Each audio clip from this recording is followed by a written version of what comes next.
Salut, j'espère que vous êtes tous en bonne santé, mentale et physiquement aussi, pourquoi pas spirituelle aussi.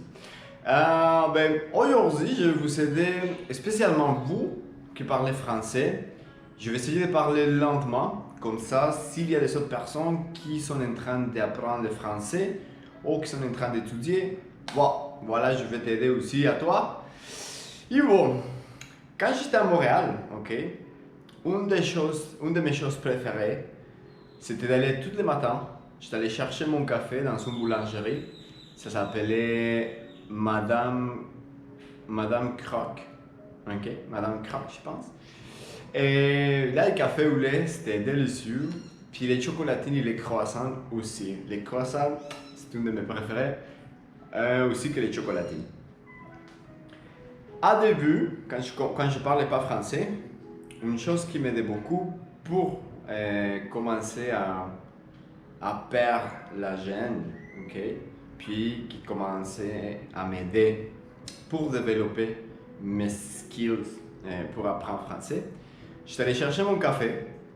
Dans le temps, je ne parlais pas français. Ben, j'étais allé chercher mon café quand même. Je parlais un peu anglais, ok, assez pour me communiquer et demander mon café puis du pain. Mais il y avait toujours dans la boulangerie, il y avait toujours des gens, il y avait toujours du monde. Fait que quand il y a une personne en avant, j'écoutais tout le temps comment la personne, il demandait son café, puis il demandait son croissant, ou il demandait quelque chose à manger. En même temps, j'écoutais les mademoiselles qui posaient des questions aux clients. Et ils posaient la question comment je peux vous aider, nanana. Et bon, voilà, c'est de cette manière que j'ai commencé pour moi-même à apprendre un peu ailleurs de l'école. Parce que moi aussi, j'étais à l'école pour apprendre le français, mais on est d'accord que quand tu vas à l'école, c'est pas assez d'aller juste à l'école, il faut pratiquer et il faut apprendre les autres parce que sinon, ça marche pas.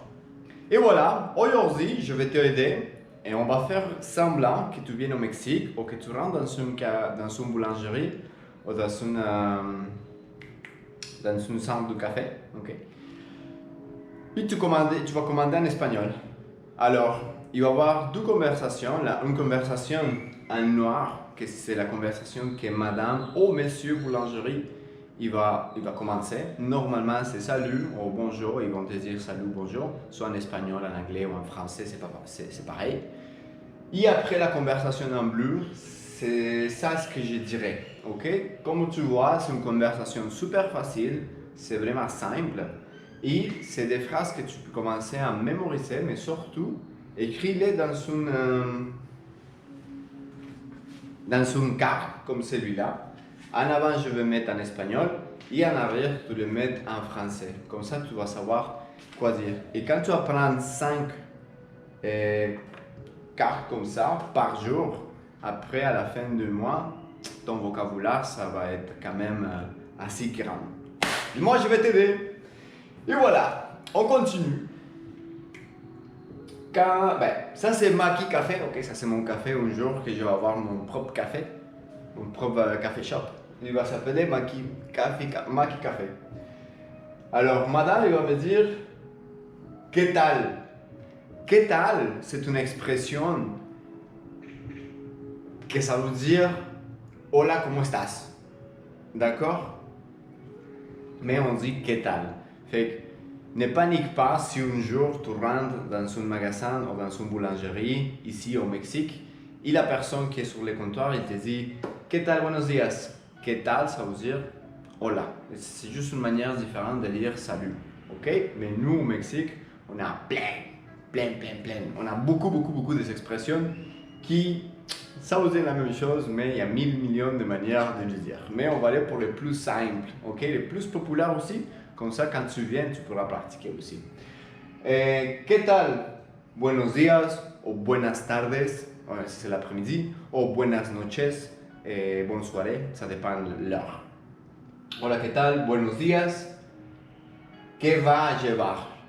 ¿Qué va a llevar? A llevar.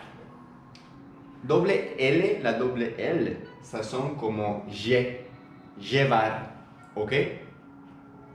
Llevar.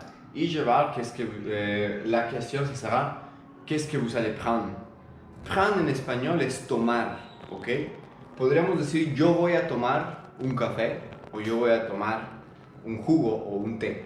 Mais dans ce cas-là, on pourrait dire je vais prendre, pero en espagnol decimos ¿qué va a llevar? Qu'est-ce que vous allez commander? ¿Qué va a ordenar? Ordenar es commander. Qu'est-ce que vous allez commander? Qu'est-ce que vous allez prendre? En espagnol, ¿qué va a llevar? ¿Qué va a tomar? ¿Okay? ¿Qué va a? C'est le futur. Entonces yo diría, buen día. Voy a, je vais prendre, o je vais vouloir. Je vais vouloir o je vais prendre. Yo voy a llevar un café con leche. Yo voy a querer un croissant. Ok? Un café, quand je dis un café, c'est comme en français. Si c'est masculin, on dit un. Si c'est féminin, on dit une. Ok? Alors par exemple, une fille, un garçon. Un garçon, une fille. Entonces, alors, en espagnol, si es masculino, un café. Si c'est féminin, par exemple, una dona. Ça, c'est une donut, ok? Voilà, je suis diseñador aussi. Esa es una dona. Entonces, la dona es femenina, entonces sería una. Que en francés será una. Una dona. Buen día, voy a llevar un café, voy a querer una dona. Okay? Dans ce cas-là, on pourrait utiliser les deux, llevar o querer. Madame, il va me poser la question, il va dire, para comer aquí, c'est pour manger ici. Comer es manger. Para, pour manger ici. Aquí es ici. O para llevar, o pour apporter. Ok? Para comer aquí, por favor. C'est pour manger ici, s'il vous plaît. Et voilà, juste comme ça, facile de même. Si vous avez des questions, n'oubliez pas de me laisser des commentaires ici. Demain et après-demain, il y a tous les jours, on va voir une petite vidéo, un petit clip comme ça qui va t'aider à toujours améliorer ton français.